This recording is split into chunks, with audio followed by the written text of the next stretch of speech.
plural yang berdasarkan Pancasila, Bhinneka Tunggal Ika. Jadi walaupun kita berbeda-beda, ya, punya agama yang cukup banyak, ada 6 agama, punya ras atau etnis, suku, bahasa yang banyak, tapi kita terikat di dalam Bhinneka Tunggal Ika, berbeda-beda tapi satu dalam Negara Kesatuan Republik Indonesia. Ini yang mereka tidak mau. Mereka mau, ya, sesuai dengan apa yang mereka mau itu baru mau dipaksakan dengan satu kekerasan yang teror, ya, kepada, kalau dulu mereka teror orang-orang barat yang datang ke Indonesia, nah sekarang mereka teror kepada kepolisian, rakyat, TNI dan lain sebagainya. Ya, jadi seperti itu ya. Jadi cara untuk menanggulangi dengan cara kalau ada mungkin tamu itu harus wajib lapor, atau mungkin ibu-ibu bisa memberitahukan kepada kepala lingkungan ya bahwa di sini ada.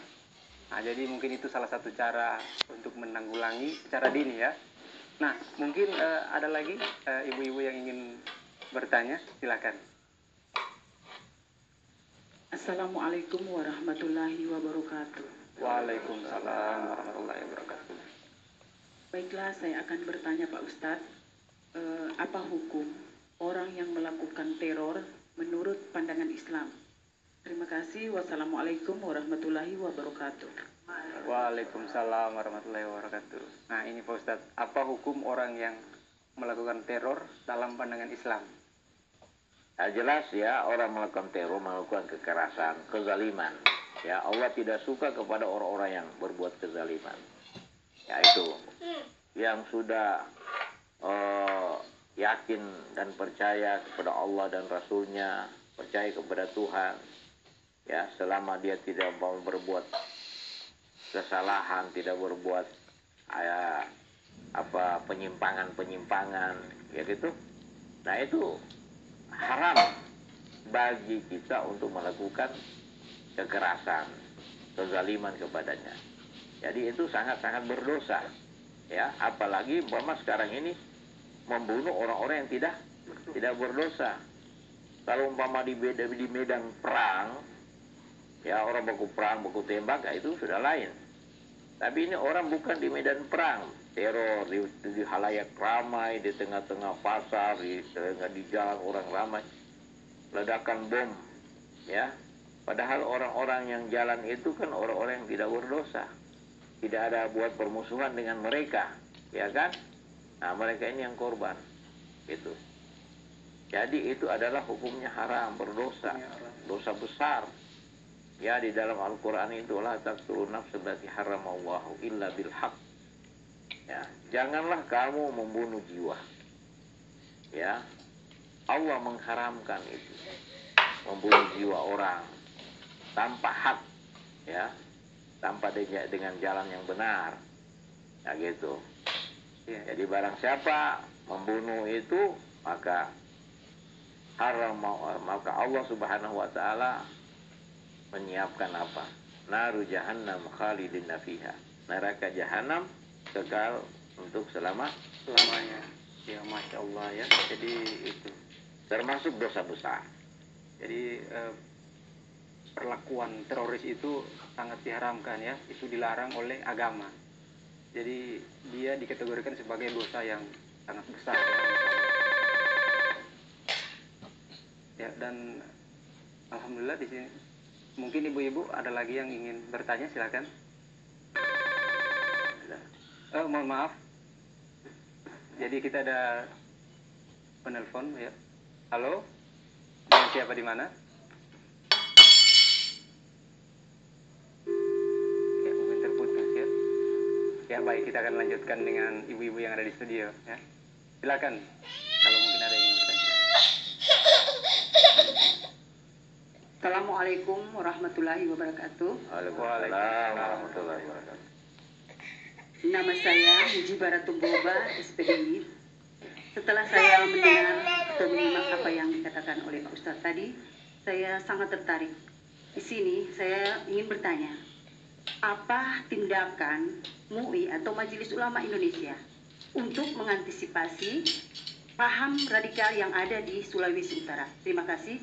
Assalamualaikum warahmatullahi wabarakatuh. Waalaikumsalam warahmatullahi wabarakatuh. Ya, menarik sekali ya apa yang ditanyakan karena kebetulan juga di sini beliau ini adalah ketua MUI Provinsi Sulawesi Utara. Nah, apa tindakan MUI untuk Terima kasih. Memang secara umum ya MUI di seluruh Indonesia itu sudah mohon maaf. Mohon maaf. Ya. Pak Ustadz. Ya, kita terima dulu penelpon. Ya, silakan. Halo, dengan siapa di mana? Assalamualaikum warahmatullahi wabarakatuh. Waalaikumsalam. Waalaikumsalam warahmatullahi wabarakatuh. Ini saya ini nama Nurdin Gobel Nurdin Gobel di 11564 dari Majelis Taklim Al-Waliyah. Saya ingin tanyakan, kami ini kan ada 73 firqah. Dan yang saya ingin tanyakan, sejauh mana pengenalan diri seseorang itu sehingga hidup dengan Allah. Halo, Mohon terjadi sesuatu apa-apa yang mohon maaf Pak Nurdin. Mohon maaf Pak Nurdin, mungkin bisa diulangi pertanyaannya soalnya tidak begitu jelas. Ya, halo. Ya, ada sebuah ungkapan dari Imam Al-Ghazali. Iya, Imam Al. Mana rapat nafsahu, perkara para bahu. Kalau siapa mengenal dirinya, tapi dia mengenal Allah. Sejauh manakah pengenalan diri seseorang itu sehingga dia mengenal Allah, sehingga tidak terjadi suatu konflik yang dikasih kita ini. Demikian aku tanya saya. Assalamualaikum warahmatullahi wabarakatuh. Waalaikumsalam warahmatullahi wabarakatuh. Ya, itu jadi pertanyaan dari Bapak Nurdin di Sindulang. Ya, nanti kita sekaligus dengan Ibu ya. Iya. Jadi mengenal jiwa, diri. Ya, kalau orang akan mengenal dirinya, ya sebaik-baiknya gunung. Nah, inna lillah. Jadi kita ini dari khalaqtul jinna wal insa illa liya'budun. Aku tidak ciptakan jin dan manusia kecuali menyembah kepadaku. Jadi itulah tugas kita dari Allah hidup di dunia ini. Tugas utama kita adalah menyembah kepada Allah, dan satu waktu mau dan tidak mau kita akan berangkat juga menuju Allah. Nah, jadi itu. Nah, jadi kalau kita begitu tidak akan mau melakukan terorisme. Ya, Ibu katakan tadi apa tadi? Pertanyaannya Ibu, apa tindakan MUI? ya tindakan MUI sudah banyak, fatwa-fatwa ya, baik itu secara daerah ataupun secara nasional. Itu MUI sudah mengeluarkan satu fatwa ya bahwa melakukan terorisme radikal itu adalah haram. Ya, termasuk aliran-aliran yang sesat. Jadi kemarin kita juga MUI Sulawesi Utara melalui majelis komisi fatwa itu sudah mengeluarkan satu fatwa. Ada aliran di sini yang bertentangan dengan yang namanya Insanul Haq, ya, aliran Insanul Haq itu yang bertentangan dengan ajaran Islam yang sebenarnya menurut Al-Quran dan hadisnya. Itu seperti itu, mereka menerjemahkan, mentafsirkan ayat-ayat ataupun hadis itu yang potong-potong, tidak lengkap. Sama di zaman PKI dulu, orang PKI itu membawa ayat ya yang dikatakan wawailul lil musallin. Mereka sampaikan orang-orang kamu, celakalah orang yang salat. Nah, potongkan itu ayat ya, tidak sempurna. Ada juga yang sempurna tapi mereka mentafsirkan menurut pemikiran mereka tanpa berdasarkan kepada penafsiran ayat-ayat ahli-ahli tafsir yang sudah baku, yang sudah terkenal pada saat ini ya gitu. Nah, itu mereka tidak pakai, tapi mereka mau menafsirkan menurut pikiran akal mereka sendiri tanpa ada dasar. Sebab tafsir yang benar itu ada ditunjang dengan hadis-hadis Rasulullah Shallallahu Alaihi Wasallam. Iya, baik. Jadi luar biasa sekali apa yang sudah disampaikan tadi. Jadi kalau kita ingin mengenal Islam, kita harus menggali lebih dalam lagi. Tanya kepada yang lebih kompeten dalam hal ini ya. Jadi pelajari secara kafah atau secara keseluruhan. agar supaya kita mendapatkan makna Islam yang sebenarnya atau Islam yang dikatakan sebagai rahmatan lil alamin. Ya. Nah, baik Pak Ustadz. Jadi saya ingin bertanya mengenai tema kita, yaitu Islam menolak radikalisme dan terorisme. Seperti kita ketahui bersama bahwa pendidikan agama Islam tertua di Indonesia itu adalah pesantren.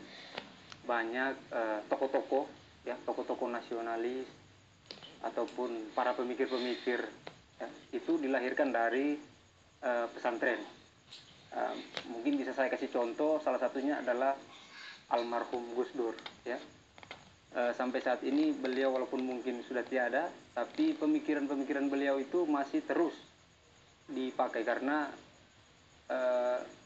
beliau dikatakan sebagai tokoh pluralisme atau seperti itu, tokoh yang ada di Indonesia. Nah, menyikapi dari kata pesantren tadi, ini mohon maaf perlu saya tanyakan karena bisa dikatakan ini rahasia umum. Banyak ada yang mengatakan bahwa pesantren itu adalah sarang dari teroris. Nah, ini mohon maaf ya, saya harus tanyakan karena memang bisa dikatakan ini sebagai rahasia umum ya. Mungkin Pak Ustadz bisa menjelaskan tentang pesantren itu seperti apa, kemudian metode pembelajaran di pesantren itu seperti apa, agar supaya mungkin saudara-saudara kita bisa paham bahwa sesungguhnya pesantren itu seperti apa. Ya, terima kasih ya. Pesantren itu adalah pendidikan Islam di Indonesia itu yang paling tua. Bahkan sebelum kemerdekaan, ya pesantren itu sudah ada. Bahkan juga yang mempertahankan mencapai kemerdekaan juga santri-santri yang ada umpama di Jawa, ya. Nah, jadi sampai hari ini pesantren itu mengajarkan Islam yang sebenarnya. Ya, jadi sekian ribu pesantren yang ada di Indonesia, khususnya di Pulau Jawa, itu mengajarkan Islam yang kafah, ya, dunia dan akhirat. Jadi bukan hanya masalah dunia, tetapi juga masalah teknologi, ilmu pengetahuan. Ya, sekarang bukan pesantren yang sekarang ini sudah beda dengan pesantren dulu, ya. Tapi tidak disangkal, ada juga pesantren-pesantren yang mengajarkan, tapi itu sangat sedikit sekali, ya, yang mengajarkan ajaran-ajaran radikal, ya kan, ajaran-ajaran radikal. Tapi kalau kita lihat telusuri, barangkali cuma 1-2 dari sekian ribu pesantren yang ada itu, ya, hanya 1-2 pesantren itu yang sudah tembus sekarang ini atau diawasi sekarang ini yang mengajarkan ajaran-ajaran radikal. Nah, seperti itu. Jadi jangan semua bilang pesantren. Banyak tokoh-tokoh di Indonesia ini itu keluaran mereka itu keluaran pesantren, sebab mereka samping mereka juga mempunyai suatu ilmu pengetahuan, ya, pengetahuan umum yang bagus, ya, dengan bahasa Inggris dan lain sebagainya, yang punya titel bukan cuma titel sarjana agama tapi juga titel-titel dengan pengetahuan, ya, teknologi dan lain sebagainya. Itu adalah dasar mereka adalah pesantren. Jadi jangan memandang rata saja, memukul rata. Pesantren di Indonesia adalah seorang teroris. Ya, padahal yang melakukan itu hanya 1-2. Ada di antara pesantren yang mengajarkan ajaran-ajaran ya radikal, ada ajaran yang keras ataupun ajaran-ajaran Islam yang diambil dari secara teroris saja, tidak melihat penafsiran pendapat para ulama-ulama yang mengenai hal-hal tertentu di dalam agama Islam itu sendiri, seperti jihad. Nah, oleh karena itu teroris radikal jangan kita takut, ya. Jangan takut kepada teroris. Kita harus lawan teroris. Sebab kalau kita takut, mereka akan berani. Tapi kalau kita berani, mereka akan takut, gitu. Nah, itu sesuai dengan himbauan daripada Presiden Pak Joko Widodo, Presiden kita sekarang, itu harus kita lawan teroris dan jangan takut kepada teroris. Iya, luar biasa sekali ya. Jadi jangan kita menilai pesantren itu secara keseluruhan, ya. Jadi tanpa kita melihat esensi-esensi yang terkandung di dalam pesantren itu sendiri, ya. Jadi seperti itu. Nah, baik ini Pak Ustadz. Jadi setelah mendengarkan penjelasan mengenai paham radikal yang mungkin bertolak belakang, ya, bukan cuma mungkin, tapi memang ini bertolak belakang dengan ajaran Islam yang mungkin menjunjung visi Islam yang rahmatan lil alamin. Nah, sebagai umat Islam, bagaimana kita menampilkan wajah Islam sebagai rahmat itu sendiri? Nah, agar supaya bisa Ya, wajah Islam yang kita harus tunjukkan sebagaimana yang ditunjukkan oleh Rasulullah. Wa kana khuluqul Quran, khuluquhul Quran. Adapun akhlaknya, budi pekertinya adalah Quran. Jadi kalau kita menteladani Al-Quran, hadis Rasulullah, itulah Islam yang sebenarnya. Jadi kalau kita teladan, itulah Islam yang diajarkan oleh Allah Subhanahu wa taala, dan Rasulnya mencintai semua orang, mencintai kedamaian, mencintai kerukunan, mencintai kedamaian, ya, mencela ataupun tidak masuk kepada kekacauan, ya, apalagi kepada teroris dan radikal. Iya, baik Pak Ustadz. Nah, karena mungkin kita sudah berada di penghujung acara nih Pak Ustadz, jadi mungkin bisa memberikan apa ya, istilahnya himbauan kepada masyarakat untuk bagaimana bisa. Jadi saya himbau kepada masyarakat supaya untuk bisa mengetahui tanda-tanda orang-orang yang bisa melakukan teroris dengan hal-hal yang bertentangan dengan ajaran Islam.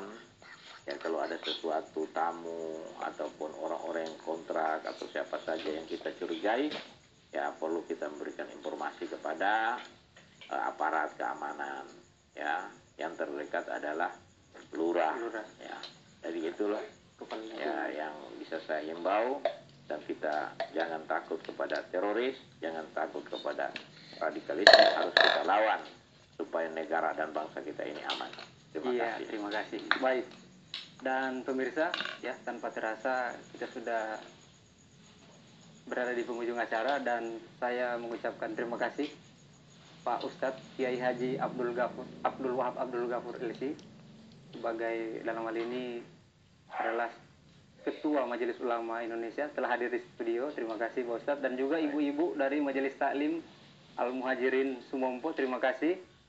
Dan pemirsa, saya Maruna Hasan mengucapkan terima kasih atas perhatian Anda. Semoga apa yang menjadi pembahasan kita malam hari ini bisa bermanfaat dan tentu bisa kita aplikasikan dalam kehidupan sehari-hari. Terima kasih, dan akhir kata billahi taufiq wal hidayah. Wassalamualaikum warahmatullahi wabarakatuh. Waalaikumsalam.